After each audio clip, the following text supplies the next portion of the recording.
Smart 24, driving business.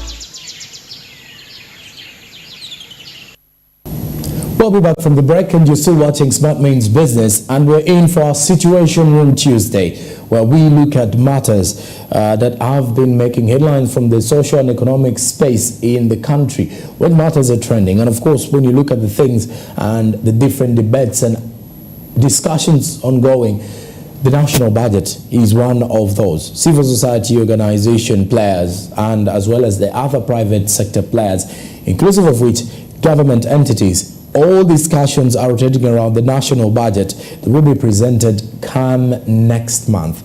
And not only that, the financial year 2023-2024 will be kicking off on the 1st of July 2023 and will come to an end 30th June 2024.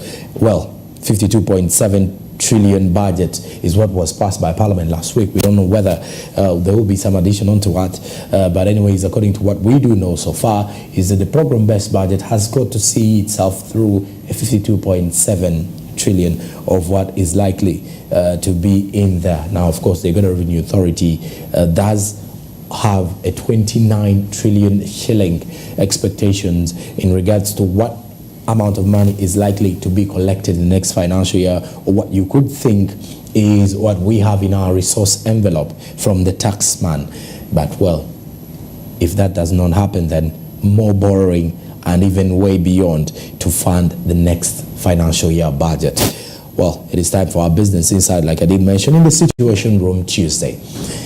But before that, Zabu is a platform that is giving you an advantage to grow your investments quicker, affordably, and more secure. *292# is the USSD code that you need to use to quickly kickstart off your investment journey with the platform. Zabu is powered by Autox East Africa, which says do something new. With something new can you do today? Invest in government bonds and other securities. And of course, with just a minimum of 15,000 Ugandan shillings, you can easily kickstart off your investment and be able to grow with the Zabu platform. Zabu, my money, my future. Autox East Africa says do something new. Well, something new that you can choose is to grow your investments with the platform. The market's open at 8:15 a.m. and closing time is 3:15 p.m. East African Standard Time. And well, only fully closed during the weekends and on public holidays. Now, joining me this morning to discuss more about the budget allocations, mainly into the agricultural sector, and we shall as well slightly look at the health sector to understand how much does the government intend to invest, to actually allocate to the sectors, and how impactful will this be? Are the funds enough though? Because by the look of things, it has never been enough, but are the priorities set indeed? Now, joining me this morning is Kagoya Maria Teresa, who is a legal officer for the Center of Food and Adequate Living Rights. Good morning and many thanks for joining us. Good morning. Well, first of all, let's look at, when we're looking at the national budget, I want the viewers to ideally understand, we have a program-based budget that we are going to operate, that we are running even currently. What does this mean for the layman in regards to the allocation of funds? Before we had the sector-based budget. Yes. So now we are looking at a program-based budgeting. Yes. The program-based budgeting is it's like you get an activity. That's in a layman's language. It's a program is an activity supposed to be implemented. Yes. Yes. Then, like for example, under agriculture, we have the growing of rice in the eastern region, like increase in growing of rice in the eastern region, to provide for food security, because there is poverty, like poverty-stricken areas. Then, because of hunger, Yeah. So they want to increase the growth of rice for food security. Okay. And now that's a program. It's just an activity someone has to implement. Yes. And now the program-based budgeting is whereby they will get that one activity, then they will state whatever is necessary for that activity to be implemented, starting with the administration, starting with the seeds to be given out, starting with even the manpower to be employed in the implementation of the activity, then starting with how the extension workers should be helping, then the wages. So they state whatever is required to implement the activity. That's the program-based. Then they allocate funds to each. This program-based budgeting, it gives us the idea that you're looking at results. When we put in like $1 billion, we expect a result. It's like a result-based approach to the things, whereby they expect that when we invest this, the oriented outcome would be that. So, but do we have that tracking system of how this investment should return that amount? Okay. Yes. All right, and by the look of things here, the national budget allocation, for example, for the agro-industrialization, is looking at the approved budget was around 1,449.81, and then by the look of things there is just a slight increase to 1,499.33. Yes. The agro-based budgets. Yes. We are looking at the industrialization of agriculture. Yeah. And are we yet there? Okay.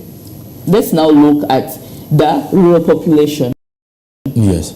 In town, everyone wants to ride a border. In, the urban population, the urban peri-population that's growing food, it's growing it in maybe tins, maybe there are boxes around. It's a simpler space, in a more convenient space for them. Those very small spaces. But we are looking at the rural people who are supposed to grow on the large scale, who are supposed to grow not only for their subsistence consumption, but they are supposed to grow to supply to the industrialization. Are we yet there? Have we empowered them to supply to that? We are increasing the budget for agriculture, but have we looked at them? What can they grow to supply those agro-based industries? We need to first focus on growing all the production, which increase their income, and so that they are able to also produce more, which can be supplied in agriculture, than focusing on the agro-based industries first. Let's first go back to the rural people, give them more money, more supplies, more seeds, so that we focus on that. Okay. Well, let's first of all look at our priorities as a country. Agriculture has forever been the backbone of the economy. And by the look of things, when you even look at our coffee exports increasing, you look at how many households are dependent on agriculture, majorly in the rural setting, but of course everywhere. Agriculture is definitely supposed to be... We have a population of approximately 70% depending on agriculture. Exactly. That's according to the FAO report. 70% and 80% of our population, of our land, is arable land. However, the FAO report indicates that only 35% is cultivatable. If 35% is cultivatable, the remaining 65. Yes. What does it do? Settlement. The 35%, and we're now looking at only the subsistence consumption. Yeah, we are. Yet we are looking forward to having that bigger view of the industrialization, export, and also feeding our country. That's food security. Okay. Yeah. Well, when you look at this, Maria, the budget, agriculture, are we setting our priorities right with agriculture by your kind of observation in regards to how much we are going to input in there? Look at, for example, as we are focusing on agro-industrialization, are we really putting in enough of what is needed to drive the sector? We are looking at agriculture as a backbone. Yes. Yes. We expect to reap from agriculture. Sure thing. we expect to earn a big GDP from agriculture. It should be a priority because 70% of the population is dealing in agriculture. Even if you're in a market, you're still selling agricultural products. Yes? That most of the markets deal in agricultural products. And people, if we should reduce on the importing other things. Yes. Yes? And we focus on what we do best. Yes? But now if you are going to give the agricultural sector a 3.2, then even at 3.2 you're not sure, then you're telling us the other small percentage in the increment is coming due to PDM, and we are not setting our priorities.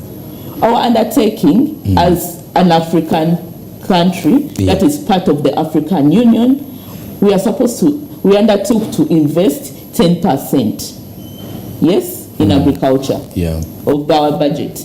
Then we are supposed to have an increment of investment, yes, of 6% per year. Those undertakings, we undertook them in Malabo. But now, if for us we are not following up with those undertakings, we failed for years. We are still at 3, we are always ranging 2 to 3, 2 to 3, and we are not shifting. Meaning we've not set our priorities and we are not ready to fulfill our undertakings. Okay. We are not yet there. Okay. And well, of course, what do you think needs to be done in the next financial year, basing on the agricultural, the agriculture sector? Agro-industrialization should be a priority because we've seen the fact that, one, it's going to increase on the workforce in the agriculture value chain, the industries that are set up, and then the mere fact that farmers will now have at least a ready market. Most of them are having the ready market. I don't want to go into the fact that most of them are not earning financially well in regards to the market from the available industries. But then what do you think should be done in the next financial year, really, for our agriculture sector? Besides the money part of it, because I know the allocation has to come in fast. But what else should be done? I think in the implementation, yes, we should train the people in the local governments. Okay. Yes, when we look at the local governments, we are now looking at the capacity building of the local governments in implementing the already in place programs. Yes, we are looking at programs like PDM. Yes, the PDM is implemented at a parish level. Okay. But at the parish level, have we built the capacity to implement that given program? Yeah. Have we built the capacity of the people themselves, yes, to look forward for the accountability of the monies allocated to them? Yes, the people who are supposed to benefit from those programs, can they lay accounting queries to the responsible persons? Yes, we are looking at people themselves, the vulnerable poor. The vulnerable poor person who expects to get 1 million, do you think that 1 million can be utilized by that vulnerable poor if they have other further needs? Yes? Has the monitoring been put in place? Now, with the monitoring, we are now looking at extension workers. Yeah.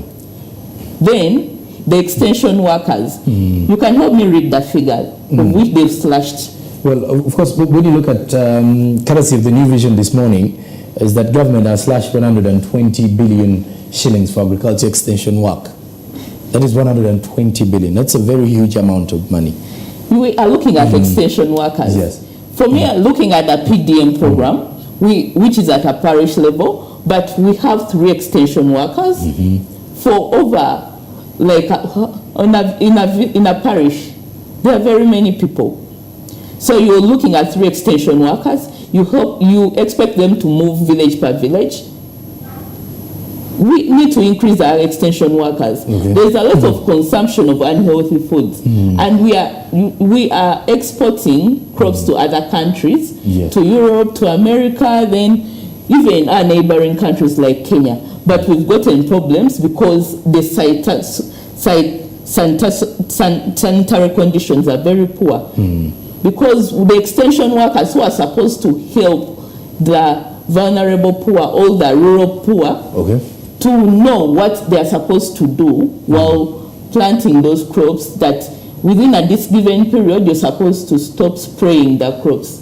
So that when you harvest, those you